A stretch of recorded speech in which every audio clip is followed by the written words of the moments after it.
And then so I went above and beyond. I'm like, what about like an actual metal football? He's like, yeah, whatever it is. I don't know. I do suck at explaining things. Like I do. I was like telling him like I can make a football. So he figured I'd make like half of a football or some type of like football etched on stainless and polished it up and everything else. I literally presented him like a full 3D physical football made from stainless steel and I mirror polished the whole thing. And he's just like he he just didn't. He was just shocked. He's like, I have no idea what to say. Even his wife was like, this is amazing.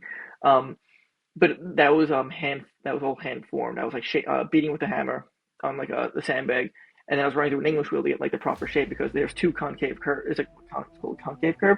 So the football bends this way and then bends this way, like lengthwise and widthwise. There's two curves to it. So it's a pain in the ass to get with an English wheel because every time you hit with an English wheel, you can get one way, but then it straightens out the other way. So it was a pain in the ass. Welcome back to another episode of Create and Connect. I'm your host, Tom Breslin of the Phoenix Woodshop, and today I'm excited to speak with James D'Ambrosio of American Metal Fabricators. He fabricates metal, he's a welder, an artist, and he turns any typical appliance into a small gas-powered generated appliance. So if you were up at Jimmy's race cart, you saw him with his ice making machine to help make snow cones and daiquiris. And help me welcome James. Thanks for joining me today on Create and Connect. Thanks for having me, Tom. Tell me a little bit about your inspiration for the snow cone machine made out of a two-stroke engine. I don't know. It was just something that came out of the blue. I thought it was kind of funny to do. It did start a while ago with my friends. They started like a little like coffee roaster company. They just tried to take a little shot at it. I'm like, let's try to do something fun. My friend's like, I want to work on a project with you. And then I tried making a gas powered coffee machine. I do want to go back and revise that. It was all right. It wasn't making the best cups of coffee and it wasn't like the best well thought out thing. But now, and then I was like, let me make something a little more fun. I did the pencil sharpener and then I did the snow cone maker because we had I had like three like weed whacker engines. I don't know why I was just in the shop and I was like I don't need them anymore. So I took it, ripped it apart, and then we had like we redid our kitchen years ago. And Mom was like, take this KitchenAid mixer. I don't want it anymore. So it was just in the shop sitting there. I'm like, I can make this out of something. And so I decided to slap a gas engine on it and call it a day. And that's what happened with that. And it overheated. So that was the other. I don't know if you saw the whole shabacle with that. I saw the beginning part of it where the kids were getting excited about it, and Papa Chad came over. He was very happy to help out with it. But then there was the whole pencil sharpener challenge that was going around on Instagram, and I guess it was you and Dave, DIY Dave, had the pencil sharpener. That was very Yeah, aggressive. I forgot that's how it started. I was like, everyone's like, let's sharpen a pencil. I'm like, I could do a little more fun. And then I was talking to Dave. He's like, you should let's come over, let's do a video with it. So I brought it over. We did a whole video with it. It was hysterical because we were trying out different things. And I'm like, something's burning. I had to revise that whole thing because the pencil sharpener I bought, there's like a plastic gearing in there, and there's like a metal hub. So the metal hub that was spinning that runs on those gears that rotates the pencil sharpener, those melted the plastic, so it wasn't sharpening anymore. There was nothing rotating it. So then I revised it to something else. So like Home Depot has a little the screw gun pencil sharpener. So you just like click into a screw gun and it eats away the pencil. That was Chris Zepp's idea. So I attached that to the hub of the shaft of the weed whacker. And I put that in like a housing, the pencil sharpener housing. That's what it became. So all these little projects that people are challenging you with, or just the ideas that pop in, has to get you a little bit closer, because with connecting with those people, I know Chris Zepp is fully immersed into making, fabricating, welding, and he's got his full-time job of project managing, and you have a full-time job that is not making, but kind of in the realm. You got to feel excited when you guys come up with these ideas and just get you closer and see how to make it be successful, see what breaks, see how to solve the problem. No, it is fun. It's like fun to come up with like something just radically different, just like for no reason, just for like shits and giggles. You'll be like, oh, I can make this, and let me see if I can make this, and then like you'll make it, either works or doesn't work, and then you'll show someone like, oh, why don't you try this? Why don't you try that? People laugh at it, but they're like, it's kind of funny to do. Like it's just like a little gag that I do. I haven't done it in a while because I haven't had a chance. I've been so busy, but I'm gonna try to get something fixed or modified this year, hopefully. Either go-kart maker camp. Oh, that'll be fun. Yeah, I'll be excited to see that. I want to try to get a cart up there this year. I talked to Kurt Bloom of Three Goose Shop, and he said that he made a cart with his son, Hmm. Monty, and he said that they had a great time learning together and spending that time of learning how to weld and knowing that you can always grind down a bad weld. That's what the fun thing about welding is no matter how bad it is, you can always grind it down and make it look pretty. But Yeah, I'd really like to get a cart up there this year. I think it's July 12th this year. it's usually the week after or before Fourth of July, depending on Jimmy's schedule. I don't know what it is this year. I feel like I always find out the week before. Yeah, well, maybe I'll double check and I'll put in the show notes to make sure, people can get up there. And free event, just show up, whether you have a car or no car. You can always drive a cart, as long as you're wearing a helmet. Yeah, Jimmy has a couple cards lying around if you want to use it too. Like, if you don't have a card, you could always just like grab one of his. Yeah, and then I think there's the graveyard of making it fun projects in the background. I think they got rid of most. I don't know if the dinosaur's still there. I think it fell apart or something. I don't know. I think it would be fun just to see it, just kind of living in the background, whether it's alive or not. Well, right, Jackman cut the head off and he took it. It's at Jackman's shop. Well, good. That's Yeah, fun. because he hosts the Maker hockey game that I Right. went to as well. That's pretty cool that he does. But I don't think I'm going this year. When is that? He didn't have it yet? No, it's usually in May. I think May 5th, Okay.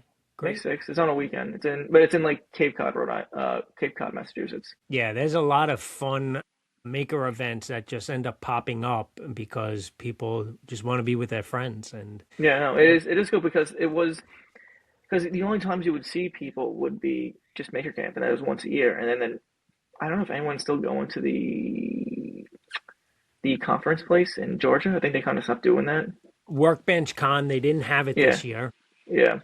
Because I was told like it's kind of like dying off or wherever it is, but then like everyone's like, well, it was because originally it was Maker Camp and Workbench Con, and then Jimmy started doing the go kart thing. Everyone started going that because he used to do it on Fourth of July, but no one came because it was Fourth of July. Everyone was hanging with their friends and family, and he started doing it after or before.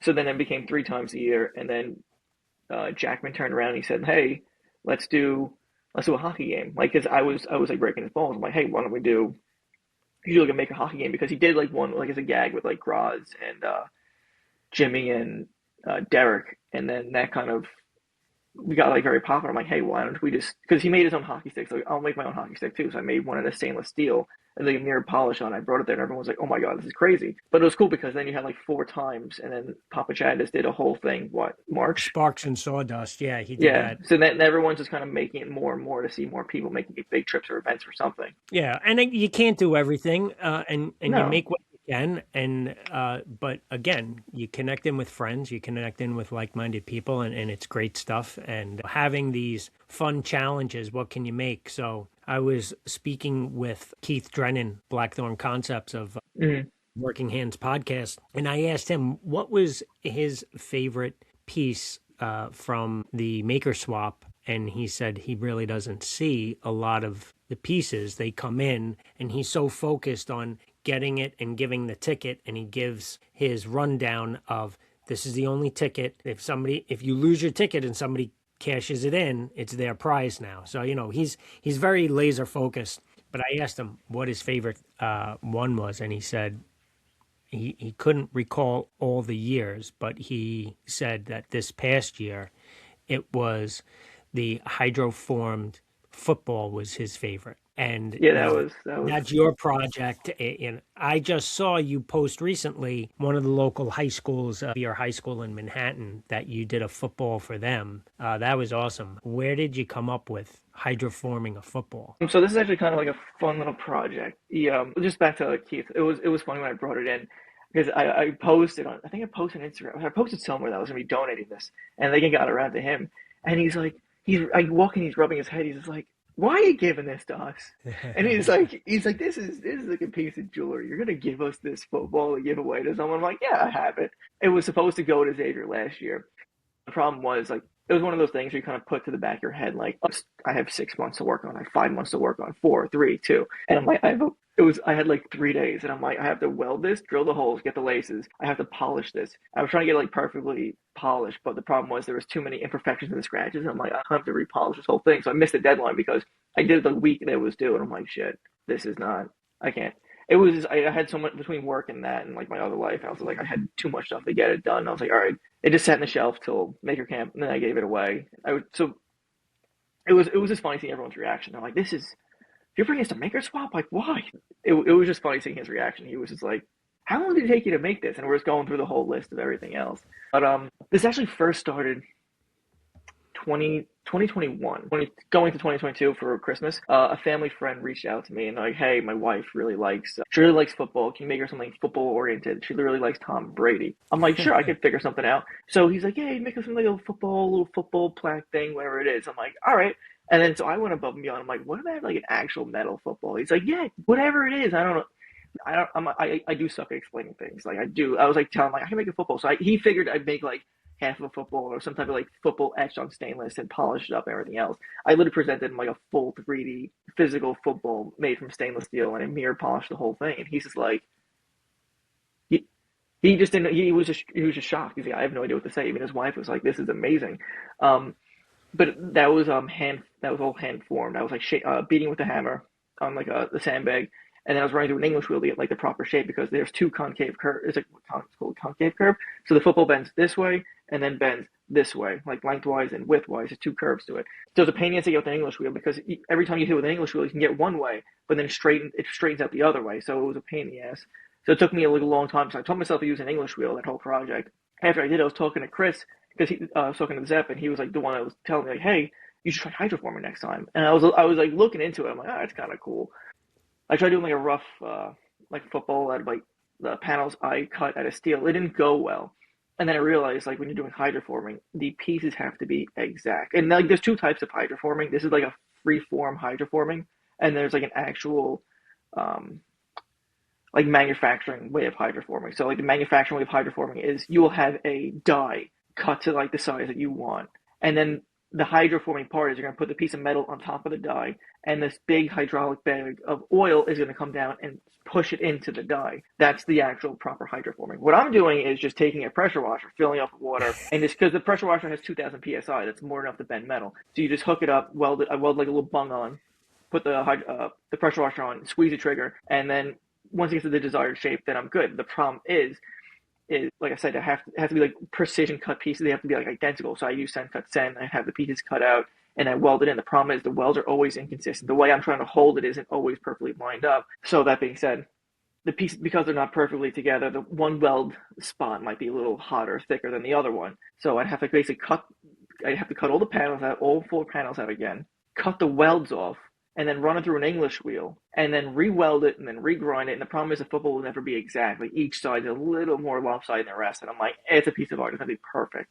Yeah, so that's how it basically came to be. I did the stainless one, and I just did the steel one. I'm probably gonna move away from hydroforming. It is a cool process. It is very cool and fun. If you're just trying to get like a random shape, people I've seen have made they would take like a square or rectangle, they would hydroform it, and they make it look like a pillow. And you're like, oh my god, that's so cool.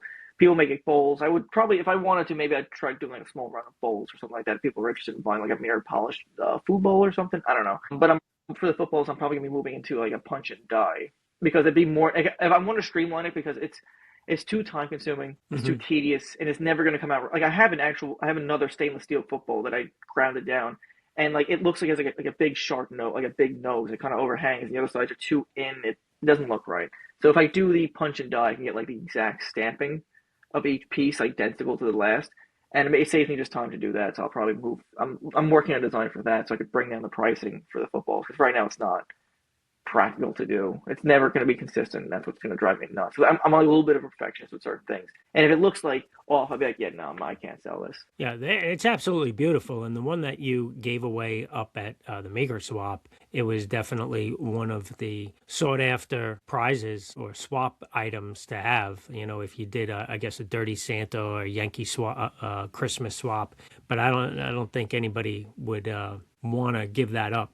And you had to be very excited and moved by the reaction of your friend and his wife who received the first football. And to me, that's what hand creating and doing what we do with making is all about. No, it definitely is. It was like seeing the reaction. It's like it was like a different type of like high or like this is this is great. This is so cool. Like, I don't know like what it is.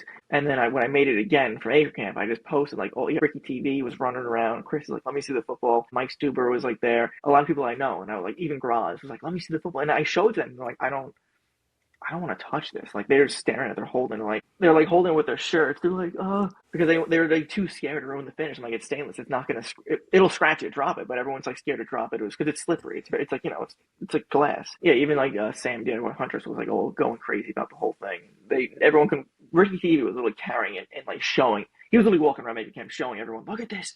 Look at this. He had it all over his story too. It was funny. But just the excitement of a friend of yours and sharing your creation and them the respect for the craftsmanship, for the time that you put in. Because again, Keith Drennan was talking about how a lot of family members, they don't realize how much time goes into not just in your No, workshop is you're thinking through the process, you're thinking through the challenge, which way the metal is going to roll on the English wheel, which way, are the welds going to be clean enough, or is the weld going to heat up one side and pull the metal? Is it going to look like a shark nose, or is it going to look like a football? There's a lot that goes into it other than the actual hands-on time. And to finally see your vision come to life and then have all of your friends excited to see it. So it's not even like, hey, how are you? Where's the football? I want to see it. I want to hold it. I want to, that's like a dopamine hit, on steroids. That's awesome. no, it was great. You wouldn't think, but like everyone's like, oh, let me see. Like they're so excited to see it. Like it just felt so great. Like if people appreciate like the work you do and everything else, I was like, oh, this is actually cool. Like I didn't expect people to go that crazy. Everyone was like, oh my god, I can't believe he made this because that was my first time doing Maker Swap, so I don't know what to expect. But Luke brought it in. Keith is just like, this is he just keeps going over. He's like, this is amazing. He's like, how long did it take? How like this? He's like, what'd you do? I was just telling the whole process. Like people were coming in. He's like, yeah, let's do this. She'll help you out. And he's like talking to me. He's like, I want to know this. How long did it take? What'd you do? How'd you get to this? Why are you giving it away? Yeah. Yeah. That's awesome.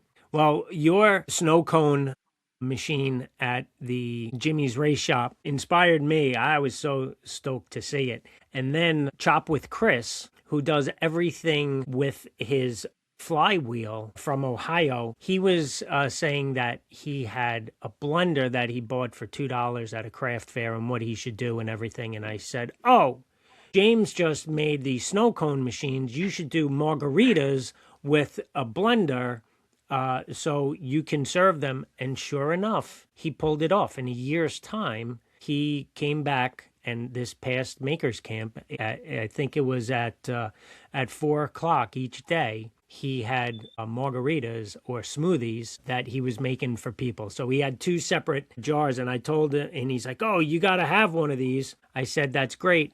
I can't have strawberry. I'm allergic to strawberry. So he made me a blueberry smoothie, but he did it on his flywheel as opposed to a two-stroke engine because everything, his concept is, everything can be done without electric. Well, he's the guy that has the foot powered lathe. What he I wanted to see that.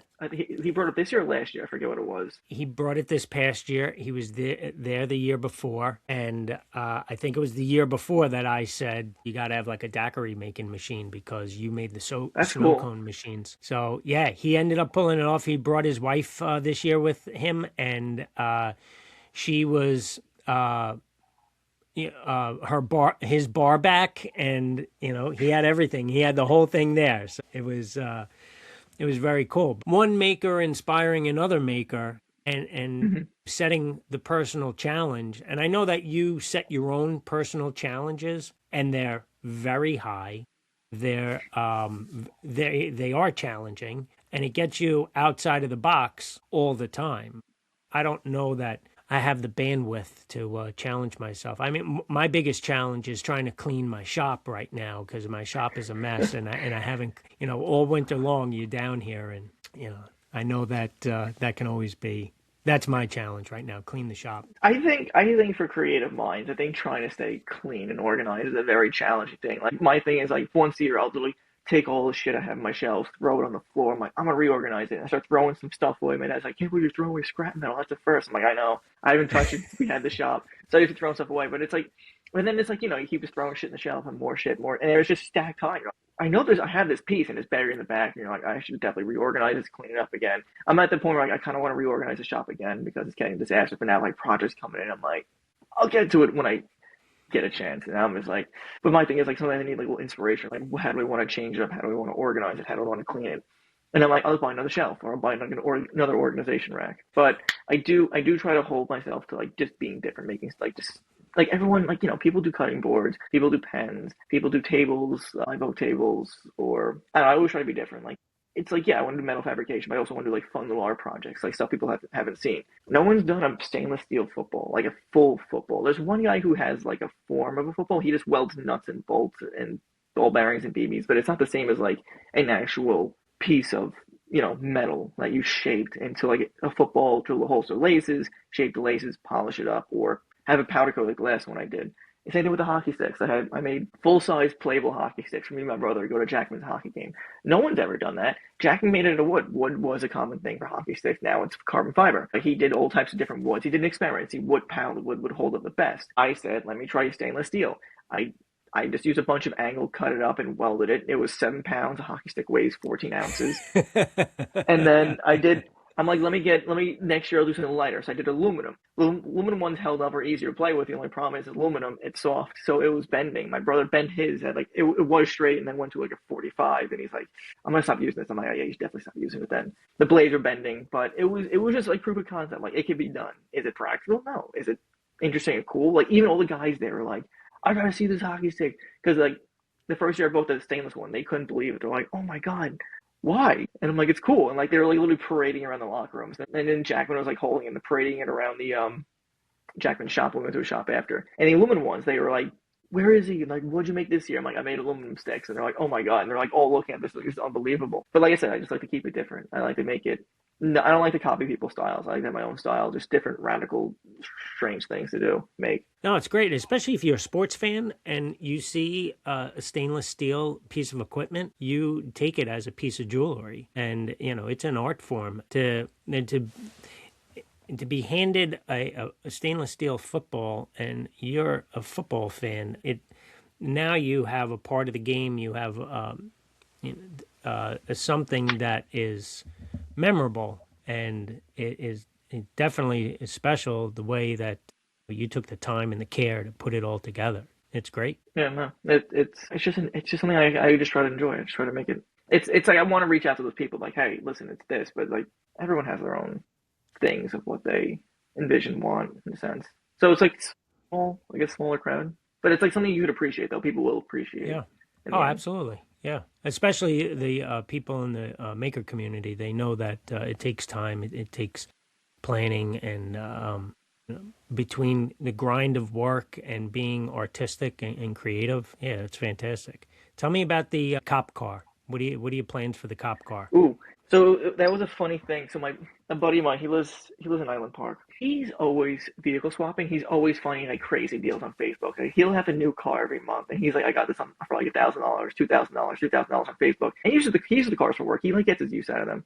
And then so one day he found this guy. This guy had like a movie set type of thing. He had they're all PPV vehicles, so they're police vehicles. PPV is just like the abbreviations for like police package vehicles. I think that's what it stands for. He bought a Suburban. It was like a state trooper Suburban, and he was there, and he was asking the guy. He's like, "What about those two cars in the back?" He had a Crown Vic and he had a Dodge Charger. And he's like, "Oh, the Crown Vic has like it's like rotted out chassis," and he's like, "The Charger has like an electrical issue." And he's like, "I'm just gonna scrap them." And my friend Justin's like, "Hey, he's gonna scrap the Charger." I'm like, "How much does he want for the Charger?" He's like, "Scrap value." He's like, $500. I'm like, "Great, give me. I want it." He's like, "Okay." We get the car. The guy, my friend, negotiated the price, got the car down like $400. And so the guy's like, I'll deliver it to you. And he was like 20 minutes away from my friend's house. And he's like, all right, cool. Drops the car off. The guy's like, yeah, he needs a new starter and something else. And we're okay, sure, whatever. It wasn't the starter. It was a corroded terminal piece. So we just had to sand it down. It did need brake lines. For $400, I spent, I think it's about 1,000 to put into the car. But it's a fully running driving car, less than 100,000 miles. No, it has 130,000 miles. But, running, driving V8, rear-wheel drive. It did need brake lines, brake hoses, had to do all that. That was a pain in the ass to rip all the old stuff out because it's all completely rotted. So I had to buy all stainless kits, put those all in, put new brake hoses in. I had to change the front brake pads and rotors, new tires, rims, fluids. But at the end of the day, it's like a fun little, like it's like a beater car, like something like I would just scratch up, dent, like not really care about. But the plan is, I want to get to it like sometime this month. I need like a consistent week of just nice, clean weather. There's a company called Smith Performance. They make pickup truck conversion kits. They're aluminum. They have it for the Dodge Chargers for like all generations, Volkswagen Beetles and everything else. Volkswagen Passats? No. Yeah, I think whatever it is. There are a couple of vehicles that have it, so you just cut the whole back out, and they have like a whole bed that goes in, but it's all fiberglass. And I was looking, I'm like, oh, the kit's cool. I look at the price, $9,000 without shipping, and I'm like, I don't got the type of cash to spend. And I'm like, I know how to weld. So the plan is to cut 6 inches behind the B pillar and just basically convert it into a pickup truck. I'm trying to figure out the layout for the battery cables. Like, do I want to leave the battery in the trunk and make like a little hatch that opens up to access the battery in the rear fuse box, or just push everything into the cabin? I might just make it like a platform because the wheel arches. If I want to use like a functioning pickup truck, I can have like an actual pickup size bed if I just bring up like a platform above the battery, essentially, like on top of the wheel arches. But I have a shallow bed, so I'm kind of like in the middle of like what I want to do. I know what I want, but I just got to figure out like the design I want to do for inside the bed. I could do a fully enclosed cab and just call it a day, or I could just do an actual full bed stuff in. I do plan on doing like little like cutout holes in the sides for like a little rack, like the utility racks, like the pickup trucks have. But yeah, it'll be getting turned to a ute, as the Australians call it. You should ask Jimmy DiResta if you can bring it up there and just like pull yourself away from home and have 1 week and work on it up at like his place. And Keith Drennan was saying that he was helping Jimmy with his Cadillac, The 53, 50, the hearse, the right? hearse. Yeah. And he said, let's get all the cars running. And I said, does he have a lift? He goes, not yet. We're working on it. And I was like, if he could get a lift, I mean, Oh my God, he would. But his shop. he has so much stuff in there. I know that's the other problem too. So his main shop is crazy, but he was like explaining, he's like, yeah, I built the whole thing and I ran out of money. But his plan is to do like a second floor. It's supposed to be all storage and everything else. Right. But he's like, I'm kind of waiting on that, have the design and everything else to get those pieces made and put in. But he's like, we'll see. But he's like, I lose all the lighting. But has like his big barn shop now. Yeah. Like he was explaining the whole thing, and Pat was there. He's like, yeah, we can do this and that. But then he has his the horse stable barn that was supposed to be for the horses, but that didn't go well because of other things. So he explained to us. But he has cars there, but he has like an active. He has the barn be the best place, but if he puts that second floor, it kind of ruins the access to the second floor. But I don't know. Some people have their lifts outside. He doesn't really deal with all that salt, like no salty air. So he could do the lift outside, but he does need a lift though if he's going to be working all these cars. Knowing him, he probably put up a second building for working on cars. Yeah, and a second mortgage so you can pay for everything. Yeah, that's a problem. What do you run out of first? You usually run out of money and time. Like, I always say that I have more money than time and I got no money. It usually is you run out of room first and then you run out of money, or you run out of time then money. It's always, I need more room. I don't have enough money. It's always something like that, essentially. Yeah, no, but that's a great project. That's a lot of fun and low investment and it's nice to have the friends in the know that can get that for you. So that's great. I mean, if time and money wasn't an issue for you, what would you be working on? I don't know. I have so many ideas of stuff I want to do. If I had all this time and money, I would probably move away from the metal fabrication in a sense and probably do like more automotive type of work. But then again, I don't know. That's a great question. It's just like I feel like I'm all over the place. I do have a project that I want to do, like a Corvette build. It's like I want to build a whole motor myself, but like I need time and then money because car parts are not cheap. Engine internals are not cheap. You have to bring it to a machine shop. They have to do the work. That's going to be already $2,000, even with whatever they have to do to it. So I don't know. That's a great question. I'd probably buy a bigger shop. Bigger shop, massive. I would do like, I don't know, 200 by 300 shop, tons of car lifts, divided in half, metalworking on one side, cars on the other side. Like the guys in like Texas who have those barnuminiums, like the YouTubers that have like these big barnuminiums, and it's like, oh, here's the metalworking side. We're going to fabricate a new flywheel. We're going to fabricate new this, and they'll have the cars on the other side. And it's like they're doing metalwork, but they're also doing like fun little projects here and there. But then like, I'd probably move upstate or something where I have like more real estate because I'm trapped in New York City. You can't do all this crazy fun stuff in New York City because of just how it is. There's not enough room. You don't have like any dirt to drive around go-karts. You just have the street, and that can get a little questionable. Well, there are even Suffolk. Out in Suffolk, it's very farmlandy, more spaced out. Yeah. Well, there are guys I know, Queens, Brooklyn, the Bronx. They'll do mechanics work, under, an elevated road. So this way they don't get rained on and, they'll change transmission or brake lines, on the street. I've seen it happen. I might have even had a car that had that happen too. Yeah, it's funny. We do like our shop is a garage, like it was my dad's like old office, but he has his boat in there, and it's kind of a pain. He has to pull the boat out, pull the car in, and he's like, "Yeah, we could drag the car around the block." I'm like, "Nah, I'm gonna do it. Just whole car is jacked up on jack stands. I just want to do it out in the field, just kind of make it just. I don't know. I just didn't want to bring it inside. I just want to do everything there." He's like, "Why? You're getting eaten alive by mosquitoes." I'm like, "I just want the. I don't know. I just want to do it out in the field. I want. You know who Vice Grip Garage is? Vice Grip Garage. Yeah.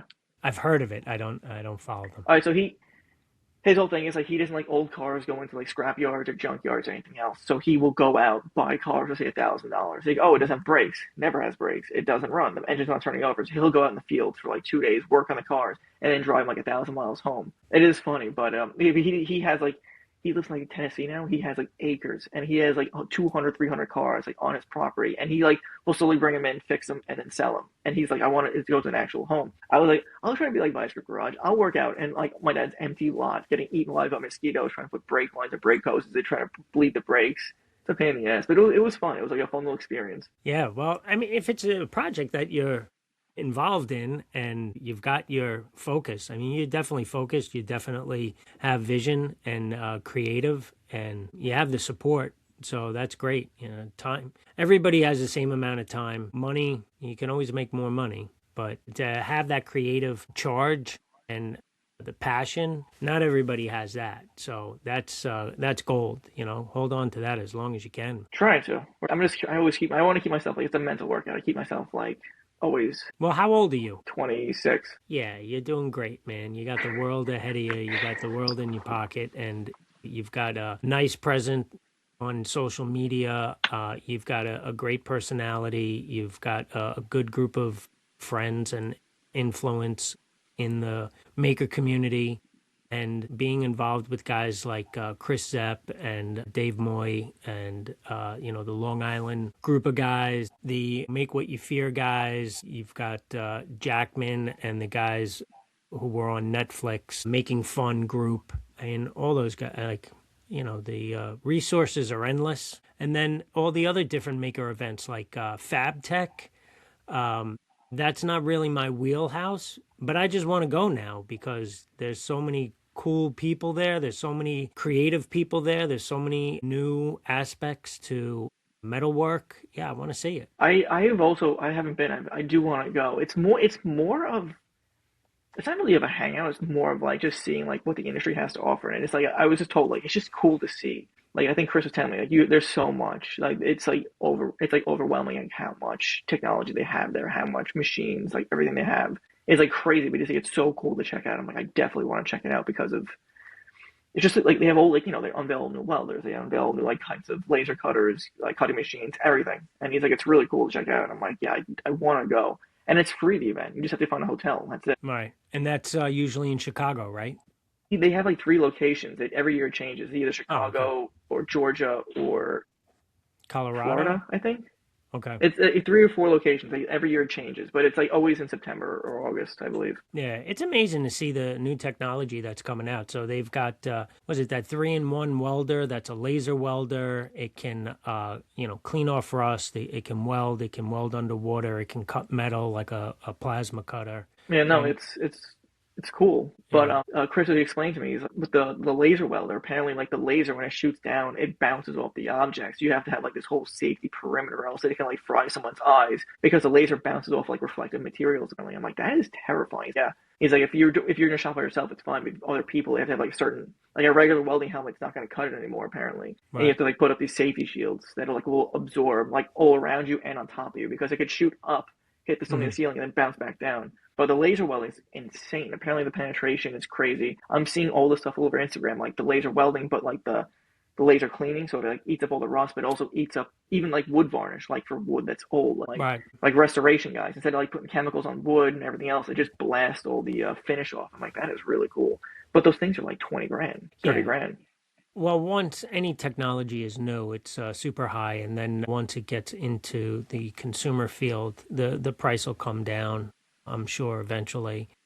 Probably. I just saw Brian Housemade from Housemade Projects. He does the Apollo Forge, and he also does the sharpening wheels. He has a new laser metal cutter, and it's just, unbelievable what these things can do. And Dave Doherty from DTB Fabrications, he was getting a Laguna laser. He didn't take the shipment in because it was damaged on arrival.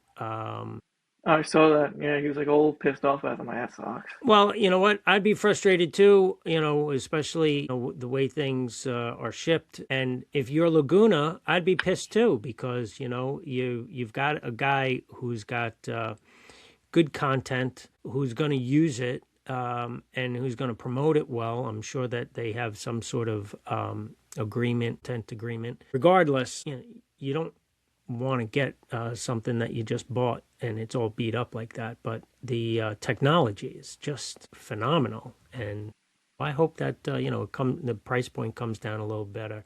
And I know that safety is a big issue for Chris Zepp. I just bought his fiber laser, and I still Hmm. haven't turned it on yet. Oh, you bought it from him. I was wondering who bought it from him. So he was adamant. He said, "You got to get these goggles. There's no eye protection." He goes, "You cannot run this. I will not sell it to you unless you get these safety goggles that are laser rated." He goes, "You're not going to buy them direct from the company. It's going to have to come through eBay," which I did, and they showed up. But I'm still waiting for some time to set that up because I do coins. Kind of like challenge coins almost. Uh huh. And I wanted to start to use the fiber laser for the challenge coin and even etching glass. That would be cool. I use that. I use that laser a lot for the any of the stainless things you've seen that have laser engraved. I use that for the hockey sticks as well. Certain materials act weird. You could also ask Bernie Solo Yeah, Works, yeah, yeah. and Chad. Those guys are really good with the lasers. They play around with it a lot. But yeah, he was explaining to me like how dangerous that laser is. Like you have to put these glasses on. It doesn't look like anything. It looks like regular glasses. But he's like that. Well, how it causes what blindness, cataract, whatever it is. It was something crazy that if you stare at it, it's worse than like if you stare at like a welding art. It Right, feel like you have sand in your eyes. This right. apparently will just make you go blind after like if you're staring at it like oh look at that. It'll just fry your retinas apparently. And you will go blind. Yeah, well, it's bad enough we're staring at our phones all the time. You don't want to be staring at a laser beam. Yeah, that's true. But, it's really nice to know that there's guys who are that concerned about your safety to say, I'm not selling it to you unless you're going to use this properly. And I spent a little time with Bernie and Chad down at Sparks and Sawdust, so it was a good time and had a couple of laughs and got to know them each a little better. So it was funny. Stu from Yellow Mug Inc. was running the CNC for Chad, Mm. and I showed up with Tony Peps from Yonkers, and I walked in and I just started throwing verbal haymakers out at Stu, and he was like shell shocked. He didn't know what to do. And Chad goes,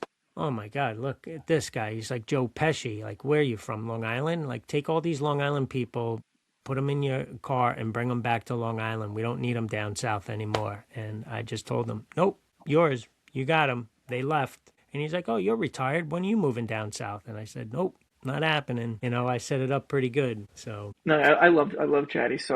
He's like he comes off like he's just like so grumpy, but he's such a great guy. He's just like he's just like that old man type of and he's not as old as he acts looks. that he is. And That too, so yeah. I was hanging out with those guys and I had my goatee and it was all white. And, the longer you hang out with the old guys, the more you feel like old guys. And I was like, you know what? I got to shave this off. I got to. But no, they are a wealth of knowledge. And that's a nice thing about the maker community is no, there's very few people who are gatekeeping the secrets. And if the secret is going to elevate you, everybody's happy to share their knowledge. And Bernie was going through his phone of his projects that he was doing. He was showing me the lamp that he made using primarily his CNC. And he made the mold for the concrete base and his concept that he didn't want it smooth. He wanted to rough it up and just totally immersed in the whole process. And it was just great to get to connect with Bernie that I would see him at Maker Camp or even at Workbench Con, and it would just be like, "Hey, how you doing? Good to see you again." And it would be, just passing to go to the next event. The Sparks and Sawdust at Papa Chad's was a little more intimate, where you could take the time to talk to somebody and have a conversation and not say, "Oh, I got to go to this tent at this time," or I got to go grab lunch, or "I haven't gone to the bathroom in 4 hours and I got to go." Yeah, I wanted to go to that, but I was so busy with work and everything else. I'm like, oh, the next year I told him, he's like, you can just come. He's like, just come down, whatever. I'm like, no, come down. He's like, no, come back on me like a random weekend, whatever it is. Everyone does it. I'm like, all right. But yeah, you have a point because maker camp is cool, but like you feel like you haven't seen these people in like a year. And you're like, let me talk to them, and you're like rushing. You're like, oh, there's Tom, there's Joe, there's this, there's Chris, there's another Chris, and like you're just trying to bounce around and talk to everyone. But it's just like you in reality you only get like 20 minutes of that person, and then they're gone again. Like you try, but everyone then people are running tents. Like, oh, I have to go work the welding tent at this time, or like, oh, I do want to do this at this time. Or this person's like, I have to go get food. I haven't eaten. I'll catch up with you, and you catch up for like 5 minutes, and then someone else grabs. I'm like, oh, hey, that piece you made, I got a question, or like, can I buy this off you? And they're like, I'll talk. And it's like the smaller events are nicer because you get more like one-on-one time with people. It's not like you're running around like a chicken without a head at Maker Camp. But like, don't get me wrong, Maker Camp's great, but it's just like the socializing part's kind of hard if you're not with a group of people like kind of doing the whole thing together. It's if you're trying to like bounce around, like grab this person, grab that person, everyone's always all over the place. Yeah, and if you're presenting, you're stuck there, and you can't really utilize the space and the other, see your friends at the other tent and say, "Oh, let me jump in with you and shape an axe handle, or make a leather koozie with Ethan and Dennis." Whatever it is, you're married to your presenting tent, and the next thing you know, it's like, "Oh, wait a minute, the event's over. Like, it was all weekend and I never left this spot." So it's tough Yeah, for the presenters, and super generous with their time, super generous and patient. I know many of them were, really patient with me, and I appreciate all of that. Brett Onick was there a couple of years ago. He helped me make a railroad spike knife, and he goes, "Yeah, it'll take me 20 minutes. I do these all the time." For him, because he does it all the time, no it's like problem. clockwork. Yeah, For me, it would have been like, a monkey trying to punch a balloon. It would have been ridiculous. All the presenters are great, and it's tough to enjoy the whole time. And the smaller events are nice. When they had Making It 500, Jimmy, Bob, and Dave Picciuto, they had their 500th episode of Making It podcast. That was a great free event. You just go and hang out. They had their podcast live, and you also had Woodworking is BS podcast, and then, Graz being Graz. It was a lot of fun. mm. And sponsored by Carolina, which was great. And I ended up talking to the professor of Carolina, and I got a deep discount on boots, which I got when I got home. I bought a pair of Carolina boots, and I love them. You got the with the 50% off coupon. Yeah. Yeah, Kraus is handing those out. I'm like, I'm gonna order myself a pair of boots, and it expired in like December. I'm like, because my whole thing is like, Ah. I know. He was handing them out of Maker Camp. I literally grabbed like, what is this? And he's like, you're not getting one. I bullied him to give me one, and I didn't even use it. I was like so pissed off. But like my whole thing is like, I like to know how the boots feel, like, because there's no one by us that has Carolina boots to try on. That's what drove me nuts. And I'm like, I'm not gonna order a pair of boots. And then it keeps. I hate the whole sending back and forth, like in the mail, like, oh, it doesn't fit. Let me send it back. Let me try this one. Oh, it just feels like shit. Let me try this brand. And it's like what, you send it back 8 times, and you're just like, I'm tired of this. Yeah, shopping is a little different these days. Let me ask you a couple of rapid fire questions, because Okay. I don't want to keep you all day. I ask everybody: pizza or tacos? If it's beer or tacos, tacos. Pizza or tacos? That was it. That was the question. No, I know. If it's birria tacos, I would go with tacos. I'm making it difficult. So you're saying it's got to have If it's beer a with it? certain type of no, it's called birria. It's birria or something like that. It's a really nice like meat taco. I can't believe a kid from Queens has to think about this, and it's going to end up being tacos. But okay. Or pizza if they don't have the taco. If it's, yeah, just, Well, you only get one. I like both. Right? I like both. Yeah. That's why it's Taco supposed pizza. to There we go. be rapid fire. All right. What is your favorite tool that you work with in your shop? I do like my welders, but I also like the plasma cutter I have that I never get to use. Oh, it's good to know you got a plasma cutter. It's a handheld one. It's not. It's good, but it's like it's just it creates so much smoke, and you have to do it outside. That's the only thing that sucks about the plasma cutters. But yeah, I would say my TIG welder is one of my favorite tools to use. Hmm. I have a lot of favorites. The band. Ooh, no, I take a bandsaw. Love using my handheld bandsaw. Handheld bandsaw? Yeah, the porta bands, the Milwaukee bandsaws. Okay. Yeah, Okay. it's such a clean. It's always clean. There's no sparks. There's no dust. It just makes a little metal shaving on the floor and it just vacuum it right up. It doesn't throw anything everywhere. It's always, if you could use it, I always use it. It's such a clean cut compared to a grinder. Nice. Yeah, good. What about what are you listening to in your shop? Nothing. Just the exhaust fan. Full concentration? I'm always, yeah, because like my thing, if I'm doing measurements or if I have the TV on and I mess up so bad. I'll be off by like an inch or half inch or whatever it is. If I'm listening to music or I'm listening to like the TV, it always throws me off my game. And sometimes I'll sit there like looking at the TV and I'm like, wait, I have to be doing this again. I can't keep getting zoned off. So I don't really listen to or do listen to any TV or music. What about a person that you'd like to collaborate with? Anybody. Doesn't have to be someone in the maker community. I would definitely do something in collaboration with Jimmy. I feel like that'd be a fun, like one-on-one type of thing. I've done stuff with Chris. I've done stuff. I was at the Maker's Ultimate Challenge, and I had Sam DIY Hunters on my team, and who else was on my team? That was fun, and it was a lot of like banter and shit talking to other people. We had Pine Barren Works. They were on another team. You had Brad and no, you had Chad and Bernie on another team. You had Jackman, Graz, and Derek on another. It was fun. And Chris is on his own team next to us, and it was just like Long Islanders, like just shit talking to each other. Nick, oh my god, I Birch forget his Toll? name. Yes, Birchall's on my team. Great guy. He was so. It was cool. It was like the create. It was like one of the funnest collaborations that I ever did. It was just a lot of minds jumbling into one idea. But yeah, back to your question, I would definitely pick Jimmy. And what event was that where you guys were all working at? It was a Maker's Ultimate Challenge. Izzy Swan hosted it. Hmm. They had a smaller one this past summer. I don't know what they're doing this year, but it was like 2 years ago I went, 2 summers ago. It was a very fun time. Very cool. And if I already asked you if time and money weren't an issue, you said bigger garage, bigger workshop, 200 by Yeah, 300. 200, a couple 100 acres. I don't even know, just to throw all my shit on. Make a little racetrack, dirt track. I don't know. What are you working on now that you're excited about? As of right now, I'm working on a design for like an art studio for like a pedestal base, but I'm not physically working on that right now. But I did come up with a new product slash idea. I do work for like a pizzeria restaurant. They have pizza sticks. The pizza heads get all beat up, bent up, and everything else. So I designed like a modular head that just instead of me, what I used to do was I would take like I'd have a cutout of the pizza peeler head.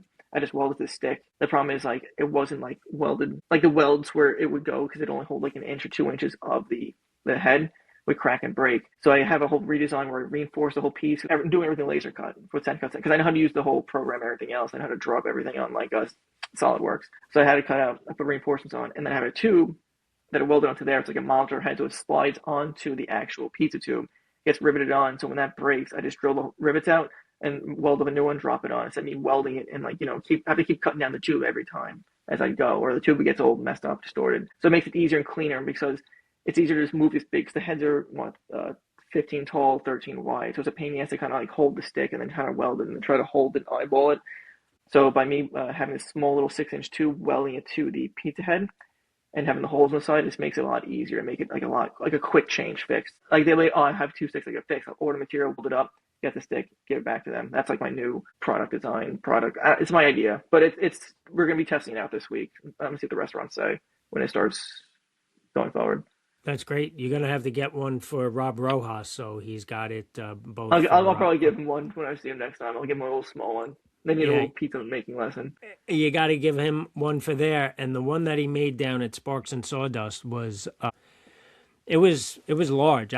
I know that he did the measurements and everything, and he had a very specific vision for it. I think it might have been wider than 13 inches wide. He might need another one for down at Sparks and Sawdust, or bring next year. You go down and bring it and gift it to Chad. So the pizza sticks. There's like two types of like this restaurant uses. They use like a wooden one, so they'll make the pizza on the wooden one, Yeah, and they'll use that. Throw it in the oven. That's it. They won't use a wooden one again because also it's a wood burning oven. The pizza stick, the wood one, will just catch on fire. So they stop using woods because also the wood one's too tall. So you go to Mm-hmm. hit the pizza, it kind of crumples the pizza up. So the Sure. metal ones are very thin. All the metal ones are meant to do is to spin the pizza, like rotate the pizza so it gets cooked evenly, and it pulls it out because the dough gets harder as it Right. cooks. So it helps pull it out easier. So that's what the metal one's for. It's for that. But yeah, I'll give them a little lesson on which ones to use and how to use it. And you got to bring up dough from the city, so it's got Oh yeah, I know. yeah, city water I was gonna do that this year for Maker Camp. I was talking to Chris, uh from Green Money Fab, Green Chris Money Fam. I Verde. always forget his.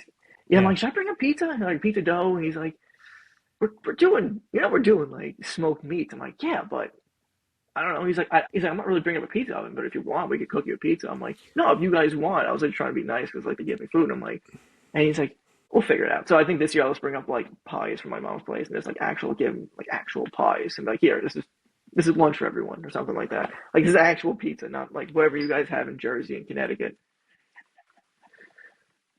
Well, the guy that goes up to Maker Camp and has the mobile pizza oven, he does a nice job. No, he does a really nice job. But my complaint is, I get it. He's one guy. He's like one team of people, and the pizza does take a while to cook because those ovens have to warm up in the morning, Yeah.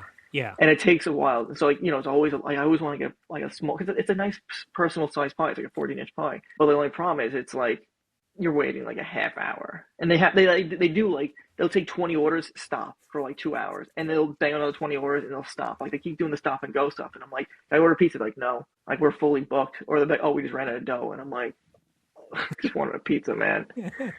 Yeah, just want a slice. Yeah, people come over, like, you have any slices? Like, no, we just sell a whole pie, and everyone's like, oh, okay. Yeah. Well, listen, you gotta, running the business model the year before, he was definitely overwhelmed. I think that he improved a lot. And No, he he has a definitely nice has. he has a nice product. And then down at Papa Chad's, Matt Abel, the wild chef, he's also in the maker community. He asked Chad if he could bring down a mobile barbecue, and he's creating his own so he can do it at different events in the Atlanta area. But he rented a smoker and brought it down, and he had some learning opportunities on Saturday, and then he was back on Sunday. And it's a lot being a one man show, and then even just have a counter person to take the order, take the money, and then one other guy is like, all right, this is a one man operation, but the one man operation for 1,000 people, that's tough. That's a lot, yeah. Yeah, yeah, and even Chris Verde, he does a nice job with smoking up the meats and everything. But it's all weekend, and that's your weekend. You can't really walk away and do other things. So No, that whole chef section, they literally say like we don't move from the tent. Like they'll get to hang out with people, but like it's just like them prepping all the meat, all the vegetables, everything. right, Because they do lunch one day, but then like they spend what all day Saturday prepping doing everything for for Sunday night. Sunday night. Yeah, it's And a Chris is like, lot. I've been up. He's like, yeah, him and Will woke up at like 4 o'clock in the morning to make sure the smokers were running, and they'll be taking naps and they'll be throwing wood and make sure everything's like to the proper temperature to get it like preheated. And he's like, this one takes 3 hours to preheat. This one takes 2.5. And I'm like, that's crazy. And it like, you want to have everybody come off of that event with saying, yeah, that was great, and it is, and the whole event is great, but it's a lot of work, and you get yourself in sleep deprivation, and you're hungry, so now you're hangry, and I think the two challenges there, even being a participant, is you're dehydrated and you're hangry because you forget to eat, or you're focused on the project that you want to do, or you got to get to the next tent to whatever you signed up for. um, it's kind of like a little kid at Disney World. You see them have a meltdown at like 2, 3 o'clock in the afternoon. It's because they're hangry, they're tired, they need a rest, they need a break. But you don't want to take a break because you don't want to miss your friends, you don't want to miss the opportunity. It's all the magic. The next thing you know, it's over. Yeah, they do a great job though. Every year, it's always phenomenal. Yeah, Food's always amazing. I guess it's worth the wait or worth all the work that they do. yeah. That's why you got to put in your pizza order at 10 o'clock in the morning, so you're ready at 1 o'clock, Yeah, basically. or bring your own dough. I'll probably do that this year. Yeah. So when over my shoulder, I have your Oh, I didn't even notice that. fire extinguisher that you made for me. And my wife came home and she saw it and she's like, what's a fire extinguisher? And I said, turn it around. And she goes, oh my God, did you make this? I love this. And I was like, no, I didn't make it. I'm like, how often do you see me welding? And it's you put together a firefighter fully masked up, going up the ladder with the hose inside of a recycled fire extinguisher. And so cool. And I love it. How'd you Thank come you. up with that idea? You know what it was? I was thinking like it was kind of like a joke type of thing, like like firefighters putting out a fire, but like fire extinguisher, like the thing that's supposed to help put the fire out, and they can no longer put the fire out. But like my mom's friend uh was helping her brother clear like a little warehouse, and they had like a ton of fire extinguishers. She's like, "You want these?" And I'm like, "Yeah, I'll take them." And I had to sit there. I was looking. I'm like, "I'd be kind of funny if I put a firefighter in there because it just kind of defeats the purpose of fire extinguisher. That's supposed to fight the fire." So that was my whole little like, idea, and they came up with it. I started like just putting together, kind of cut it out, and I'm like, my whole thing was like, do I want to like take the labels off or leave the labels, leave the band, leave everything on? And I'm like, yeah, because then you could trick people, like you said, just have it the other way. You see the whole fire extinguisher label, and you turn around, and then boom, there it is. Yeah, well, I like how you have it. So it's got the label on it, and it looks like a Yeah, that was the working intention. fire extinguisher when you have it on the front. And then you turn it around, and you got the guy in there. And you even put the fire in there, so he's climbing up the window. So if you're not in the fire industry, that would be the OV, the outside vent climbing up the ladder. But the outside vent is not going to have a hose with him. He's going to go in from the outside and he's going to do a search. But we do occasionally go in through the window with the hose. I had the opportunity of doing that once, and it gets a little hairy. Really, I didn't know that. I thought you guys just like just throw rocks, like break the windows open and start shooting water when the whole place is cleared out. Yeah, well, this guy has got he's got the axe on the back of hanging on him. I guess I don't know. Maybe he's an out of state firefighter. I'm not sure, Yeah, but he's not from the FDNY. I know. I just figured I'm like, let me make it the most detailed as I can. Like I have the air tank, I have the mask, the full face mask, and I'm like I oh have the hose. I'm like, let me add their little axe that they carry, their hammer axe, whatever it is, and just throw it on there too, just for more detail. yeah, man, I love it. And my wife loves it, and it's great. And it's great to support a maker. It's great to connect. And again, I appreciate you jumping on to the podcast, and I really love your enthusiasm and your creativity. It's really infectious, and I hope more people get inspired by you and try to create their own challenges so they can make things and connect with more people in the community. So I want to thank you for joining me on Create and Connect. Yeah, thank you, Tom, for having me. I appreciate all the kind words you just said to me. Yeah, man, absolutely.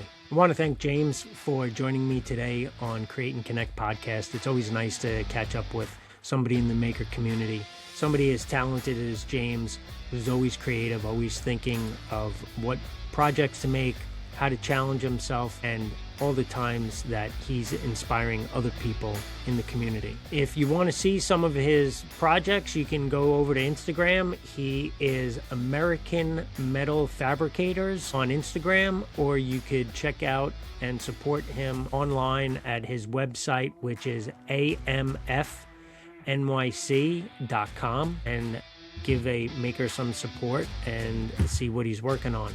And I want to thank you, our listener, for showing up and supporting makers, connecting with the people that create. And remember, keep creating, keep connecting. Thank you.